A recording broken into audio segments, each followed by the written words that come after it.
بسم اللہ الرحمن الرحیم۔ نبی کریم صلی اللہ علیہ وسلم نے فرمایا، تم میں سے بہتر وہ ہے جس کے اخلاق سب سے اچھے ہوں۔ اخلاق و کردار سے مزین کرنے کا سب سے سنہرا دور بچپن کا دور ہے۔ اس عمر میں جسمانی نشوونما کے ساتھ کردار بھی نشوونما پاتا ہے۔ مشہور مقولہ ہے کہ بچے کا ذہن سادہ کاغذ کی مانند ہے، اس پر جو بھی لکھ دیا جائے نقش ہو جاتا ہے۔ بچے کی نشوونما کے مختلف پہلوؤں کے ساتھ ساتھ اس کی اخلاقی تربیت پر بھی توجہ دینی چاہیے۔ بعض والدین اخلاقی تربیت سے اس لیے صرف نظر کر جاتے ہیں کہ عمر کے ساتھ ساتھ بچہ خود بخود اچھے برے میں تمیز کرنے لگے گا اور نیکی اور بدی کی پہچان ہوتی جائے گی۔ حالانکہ اخلاق و تربیت سے پہلو تہی کرنے سے جو مہلک نتائج ہو سکتے ہیں، ان کا اندازہ ایسے بچوں کے اعداد و اطوار اور اخلاق و کردار سے لگایا جا سکتا ہے جو اخلاقی تربیت سے محرومی کے باعث آوارہ بن کر سماج اور ملک و ملت کی پیشانی پر بدنما داغ ہیں۔ آپ نے سنا ہوگا کہ ایک ڈاکو کو ڈاکہ زنی کے جرم میں سزائے موت کا حکم سنایا گیا۔ مقتل کی طرف روانگی سے پہلے اس نے درخواست کی کہ مجھے میری والدہ سے ملنے کا موقع دیا جائے۔ چنانچہ اس کی درخواست پر ماں سے ملاقات کا بندوبست کیا گیا۔ جمع غفیر کے درمیان سے ماں روتی ہوئی اپنے بیٹے کے آخری دیدار کے لیے آگے بڑھی۔ بیٹا بھی بڑے اتفاق سے ماں سے لپٹ گیا اور اپنا منہ ماں کے کان کے قریب لے گیا، گویا وہ ماں سے کوئی رازدارانہ بات کہنا چاہتا ہو۔ اس نے دانتوں سے ماں کا کان اتنے زور سے کاٹا کہ ماں چیخ پڑی۔ لوگ اسے لعنت و ملامت کرنے لگے کہ آخری وقت میں تو نے ماں کے ساتھ یہ کیا سلوک کیا۔ اس نے کہا، اسی ماں کی بدولت آج مجھے پھانسی پر چڑھایا جا رہا ہے۔ جب میں بچہ تھا تو پڑوسی کے گھر سے ایک سیب چرا کر لے آیا تھا اور اس نے وہ سیب خوشی خوشی رکھ لیا تھا، یہیں سے مجھ میں چوری کی عادت پڑی۔ اس وقت اگر یہ مجھے ایسا کرنے سے روک دیتی تو میرے لیے پھانسی کا حکم نہ ہوتا۔ دوسری طرف عبد القادر جیلانی رحمہ اللہ تعالیٰ کے بچپن کا واقعہ ہے، جنہوں نے ڈاکوؤں کو اپنی صدری کے استر میں چھپی ہوئی اشرفیاں بتا دی۔ ڈاکوؤں نے جب پوچھا کہ یہ اشرفیاں تو نے اس لیے چھپائی گئی تھی کہ کوئی چور یا ڈاکو انہیں نہ پا سکے، آخر تم نے ہمیں صاف صاف کیوں بتا دیا؟ تم چاہتے تو جھوٹ بول کر اپنی اشرفیاں بچا سکتے تھے۔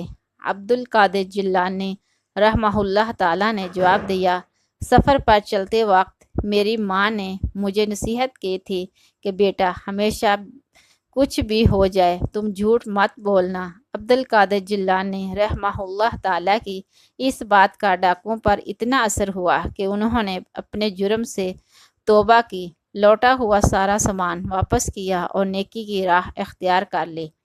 ان دو واقعہ سے بچپن میں اخلاقی تربیت کی اہمیت پر روشنی پڑتی ہے اور یہ واضح ہو جاتا ہے کہ بچپن میں ہی بچے کے اعتبار و عادات و تشکیل پاتے ہیں۔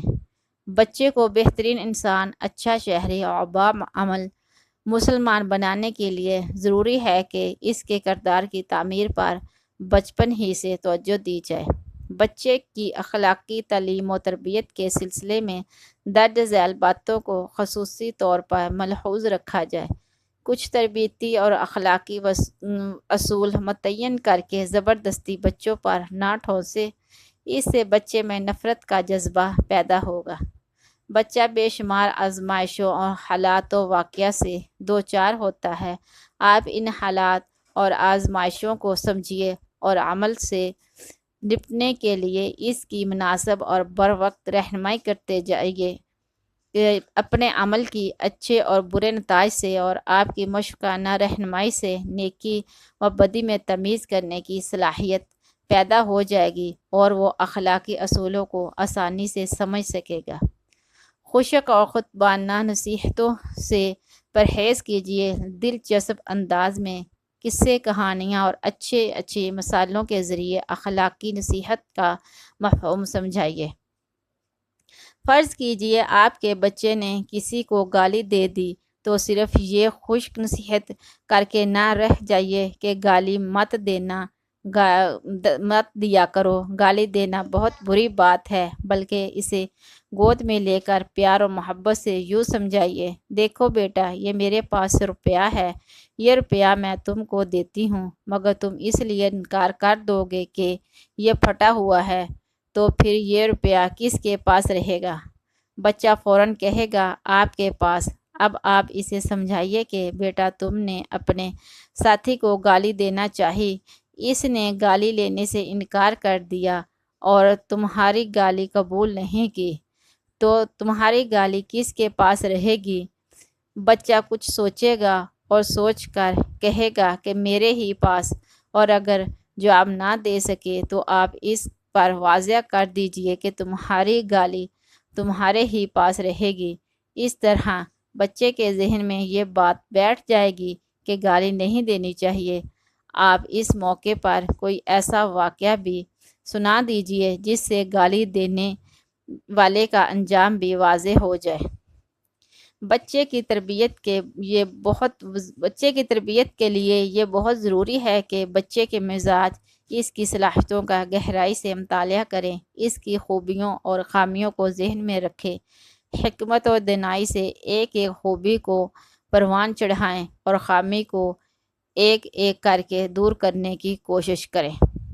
تمام خوبیاں نہ بیک وقت پروان چڑھ سکتی ہیں اور نہ ہی تمام نقائص بیک وقت ختم ہو سکتے ہیں۔ بچوں کو نیکی اور بدی کا شعور دلانے کے بعد انہیں نیکی کے کاموں کی تفصیل بتائیے، جیسے سچ بولنا، ایمانداری اور بھلائی کے کام کرنا، دوسروں کے دکھ میں ان کے کام آنا۔ عملاً بچوں سے ایسے کام بھی کروائیے، مثلاً کوئی ضرورت مند ہو تو بچے کے ذریعے اس کی مدد کروا دیجئے۔ دو بچوں کے درمیان جھگڑا ہو تو اپنے بچے سے کہیے وہ ان کے درمیان صلح صفائی کروائے۔ اسی طرح بچوں کو برے کاموں کی تفصیل و نقصانات سے بھی آگاہ کیجیے۔ بچوں کو ایسے ہم عمروں سے دور رکھیے جن کے عادات و اطوار ٹھیک نہ ہوں یا وہ کسی بری عادت کا شکار ہوں۔ صاف ستھرے اور مہذب بچوں کے ساتھ رہنے کے مواقع فراہم کیجیے۔ اللہ تعالی ہمیں اپنے بچوں کی صحیح تربیت کرنے کی توفیق عطا فرمائے، آمین۔ کمنٹ باکس میں اللہ تعالیٰ کا ایک نام ضرور ٹائپ کریں۔ جزاک اللہ خیر۔